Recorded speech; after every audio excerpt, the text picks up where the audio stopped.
community status. So yeah, previous snapshot was made 10th June. So we can kind of say that it is update since 10th of June to the 9th of June, 9th of September, because I prepared that presentation 3 days ago.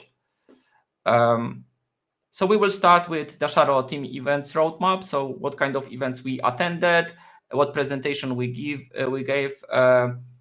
Then we will talk about Dasharo issues repository, what kind of stats we have there, how many issues were added, how many were resolved. Then about Dasharo Coreboot and EDK2 forks, and what we will see as a upstreaming effort, and like how the upstreaming effort's going. Then next would be Dasharo, not patch QE, but Dasharo tech preview and beta testing program, which we're thinking of. Dasharo patch QE was last time, and then we will talk about the achievements in upstreaming and what kind of features we published and upstream. And finally, we will close the meeting with the Dasharo matrix stats. Okay, so the third quarter of this year was kind of is already like packed with multiple conferences, multiple events. Vacation was like not so many.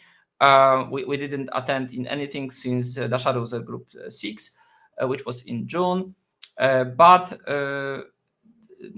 at the beginning of the September, there was open source firmware conference when there was Christian Hebel from 3MDEP representing us, and he presented challenges behind porting Coreboot to Power 9 and running Coreboot on Talos 2 platform. I guess those videos should be published soon, since I already get information from Christian that he get notification about the approval of the video. So I guess Open Source Firmware Conference 2024 videos should be online soon. We are, of course, on Duke number 7, so this is next event.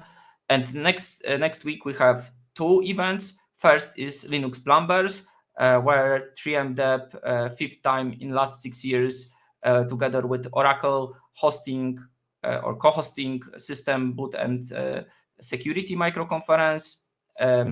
This is gathering for the kernel maintainers, and this is like a best place to try to convince kernel maintainers that some security or system boot features are necessary.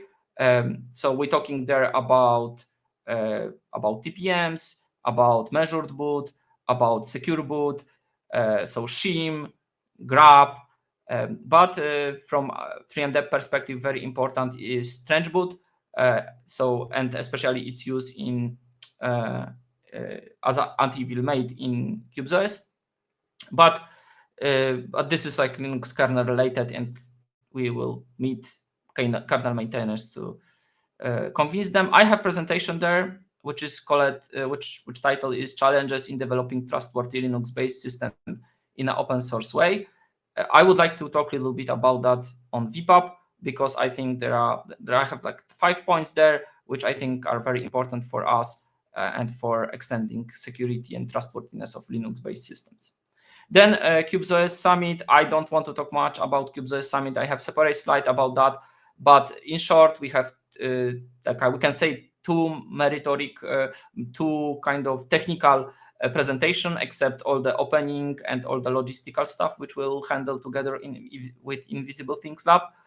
But one presentation will be from Michał Żygowski about anti-evil made status. He has really great plans, really nice plans. And if he will accomplish that, I know he will work he's still working on that. But if he will accomplish that, this would be really great presentation. Unfortunately, for this event, there is no on-site passes available. We have all capacity filled. So we will probably think also about bigger space for the next years. Of course, if like most people will appear. Second presentation will be about UEFI secure boot and kind of approach, like my approach or 3MDEP and Dasharo approach to the topic, not necessarily aligned with the mainstream approach. Then there will be Yocto Project Dev Day, where we already have accepted presentation of Daniel and Timek from Zarhus team, and they will talk about practical security for embedded systems based on the trusted execution engine with the focus on secure storage. The other interesting thing is, which I will still mention on the next slides, is first public but commercial class that I will provide on Hardware I/O in Amsterdam in October. It would be mastering UEFI Secure Boot and Intel Root of Trust technology, so Intel BootGuard. We will see how this will go. If this will be successful, probably more commercial trainings, more public commercial trainings from 3MDEP will appear. And then in the 12th December, we have Dasharo user group number 8. And that would be probably the last event. So if you are interested what's going on in 3MDEP with the events, you always can go to events.3mdep.com. There is like an updated list of all conferences we took place. I just hope that this is all, because there are sometimes so many that we forget to add some entries. And then, of course, we're linking slides and we're linking videos. So if someone looking for technical talks regarding system boot and security, that's the place to find those. There are also playlists published for Dasharo user group and VPAP and last VPAP, and you can find that on YouTube. And then Zen Summit videos were also published, and there were some information about the status of the trench boot in last quarter. Regarding the beginning of the next year, we for sure will apply for open source firmware dev room as soon as FOSDEM 2025 call for dev rooms will open. I guess this would be like in October or something. We will have regular VPAPs and Dasharo user group meetings. We don't plan to cancel that. So that's how it looks. Of course, we plan to go to Zen Developer Summit. Other events are at this point unknown. To speak a little bit about LPC, schedule is online on the website. Unfortunately, I don't think there are any in-person tickets available at this point. There are virtual passes for 50 USD, but if you are hobbyist, you can apply for 50% discount. This is still some money for the conference. I don't think this should be paid, but I understand they have infrastructure and they have to pay people. So yeah. There is open matrix channel which you can join to see what's going on. So as I said, I will have some presentation. There will be also a discussion from Texas Instrument about Git repository for boot firmware. Then there is Microsoft, which will talk about accelerating Linux kernel boot up for multi-core systems. There is interesting talk from Oracle about SBAT, so revocation mechanism for shim. Very important thing regarding all the issues in UEFI Secure Boot. Then using U-Boot as a UEFI payload from Matthew Garrett. And after the break, a couple other, Marta Lewandowska from Red Hat will talk about no more bootloader. This is interesting talk where they just straight from UEFI boot Linux kernel. So no bootloader. Then there will be a discussion about open firmware and place of open firmware in Linux kernel ecosystem. Of course, open firmware is not UEFI. So yeah, question is how the boot path for open firmware will be maintained in Linux kernel. Measured boot secure attestation and systemd from Leonard. This is like a always very popular talk. And finally, we will close with the DRTM status from Ross Philipson from Oracle. As I said, there is this Hardware I/O commercial session coming 21st, 23 October. I don't know if there are still places. Last time I checked, there were 2 remaining seats on this training. The number of seats is limited to 12 people. So if you or someone from your organization is interested in that training, learning about UEFI Secure Boot internals, and how to protect your keys, then that's the place to go. There is even more, because I will discuss a lot about Intel BootGuard. If you are not interested in paid sessions or are going to Netherlands, there is this QR code. This QR code just for your Android phone will open the my client, and will give you ability to send email to the waiting list for where you will get notification about 2 classes from Open Security Training. First is ARC 4221 about UEFI Secure Boot, and second is TC 3211 Intel BootGuard. The last one will be based only on public materials, no NDA stuff, everything what was published by the researchers so far, and there are also some cheap salsa publication from Intel. So those information will be used for those trainings. And then I plan to release that kind of close to the end of this year. So if you want to have notification about that, please just use this QR code and sign up. I guess this one. CubeSys Summit schedule is also online. As I said, no in-person tickets. Virtual passes are for free, not like on LPC, but still you can get it on the website. Matrix channel is open, so feel free to join and discuss the conference. Regarding Dasharo issues, so let's switch to see what's going on in the ecosystem. So we crossed 1,000 bugs reported in the repository. This quarter was quite active since we fixed over 100 bugs. As always, such big bucket like Dasharo issues need some cleanup. So I guess partially we fixed something, partially we made cleanup, but there may be still some issues because we still have over 400 open issues. So there may be some which are not cleaned up, should be closed. But this is roughly the pace in which we can close bugs and get new one. Regarding comments, this was quite active period. We received over 700 comments. Also, our internal work shifting more into the public. This is part of the teaching the young generation to mostly communicate on the public channels, not the internal company channels. There are 19 more reporters on Dasharo issues, and top contributors are Wessel from Nova Custom, Thierry Laurion, I guess those first 4 places not moving for last three Dasharo user groups or something. Marek jumped on the 5th place, and congratulations to achieve that.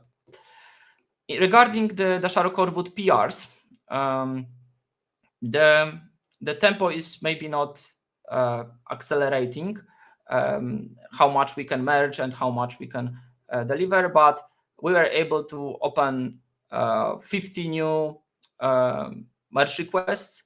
31 were merged, 12 were closed, and that's the status, how it looks like. That's the tempo of merging pull request. What is interesting experiment that we want to perform, which may be beneficial for the community, for members of the community who feel they want to be active, is something which we learned from Nova Custom beta testing group.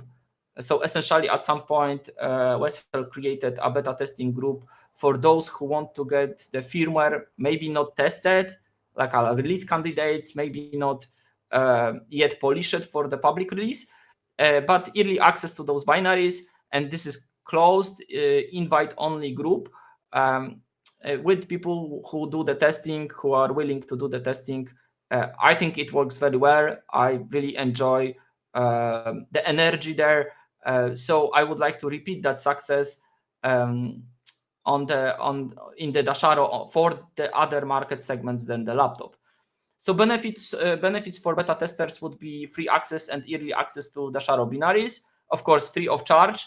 But the price is that you potentially may break your device. So you have to have knowledge how to unbrick your device, and of course, willingness of testing and cooperating with community is a requirement for that. The number of members which we plan to get is not yet set, but I think probably there should be not more than 3 people for market segment. So if you are interested, then feel free to send us information by any channel. Could be directly, like it would be great if it would be directly, because then I can also check the timestamps and so on, to see who was first and so on. The other thing that we plan to introduce is tech preview, and of course beta testers will have access to tech preview also free of charge. And in tech preview, we're planning to release some features which we're releasing for quite long time, but features which are advanced security features, which maybe don't have yet the best support in the ecosystem, but we would like to improve that. But we need testers, we need people who can risk breaking the hardware, and those features are like trench boot or SMI transfer monitor, maybe Intel boot guard or other root of trust technologies. Those are like kind of things which would require some additional tooling or some additional time for debugging and learning how to use it. So yeah, so this is announcement for community. Feel free to send us requests for joining to that group. Still, the rules are not written yet. There is issue 76 in the, I guess this is in the presentation repository, Dasharo presentation repository. And then there is like a description, what we're planning. And if you have any comments for that, and tasks, this is divided in stages, so you can track what's going on and how fast we implement that, and what kind of rules we are applying. Yeah, so if you are interested in that effort, please join this ticket and the discussion. Regarding the upstreaming effort, so far we upstreamed like 48,000 lines of code to Coreboot. In last quarter, it was, so since last Dasharo user group, it was around 3,000. So this is not like a huge achievement, because last time it was slightly more, and it's not close to the, like, maybe it's little bit too low in comparison to Dasharo user group number 2 time. So yeah, this is how it looks like regarding those who contributed that. So maybe, well, first let's start how big is the difference on Dasharo fork. The difference is quite big, because it's 30,000 lines of code. Of course, the question is how much of that is something which is duplicated. I didn't check that, because it's still this discussion about how the downstream should be maintained, and there are various approaches to that, but maybe this is different discussion. But anyway, the rough difference, which I was able to calculate as a git diff from Dasharo branch to 2408 tag, is 30,000 lines of code. So biggest upstream in last 3 months was Michał Żygowski contribution regarding Protectly Alder Lake based devices, so VP66 line of devices. So you can see that this coming. And yeah, and if you are interested in firewalls, Protectly using Dasharo and supporting us, so please buy their hardware. Yeah, I guess like I messed up Sergey surname. It should not be Sergey Levinsky, but Sergey Dimitruk. So Sergey contributed UEFI capsule code. We have I guess like we have some code which supports capsule, UEFI capsule in Coreboot. So essentially the problem here is that we would like to, from LVFS FWPD, we would like to be able to update the BIOS despite the presence of all the loggings, the SMI logs, the access to BIOS logs and all the logs which prevent malicious access to the BIOS. So UEFI capsule is a UEFI forum, UEFI specification mechanism, which most of the BIOSes, modern BIOSes use. And right now, thanks to this feature, also core boot based solutions will be able to use that. This essentially relies on the SMM and runtime services to transfer from the system some pieces of the package. Then after reboot, system realize, oh, I have this capsule, so I will check its signature and flash whatever is needed. Yeah, and so this is part of this support. We hope that all the Dasharo devices, Dasharo supported devices, will have this kind of support, and then we will be able to integrate Dasharo updates in FWPD LVFS ecosystem much easier. Okay, Christian Hebel delivered SMI on support for SMI on QEMU to core boot. I guess this is part of testing of UEFI capsule. Regarding the EDK2 pull requests, there is much smaller activity or much smaller in number of pull requests. Just 26 pull requests, 20 merged, 6 closed, and you can see the number of pull requests growing on this chart. In case of stars history, so the community is, I guess, like very small. This is nothing to some nice JavaScript libraries. It's like 60, 70, 80 stars, not 60,000 stars. So yeah, or 6,000 stars. Yeah, so this is how it grows. Regarding our Dasharo Matrix community, the activity was also slower. Typically, we have like 2,000 messages. This times we have like we had like 1.6 or something like that. But we had quite a lot new members because we have 47 new members, which is very good. We're still growing.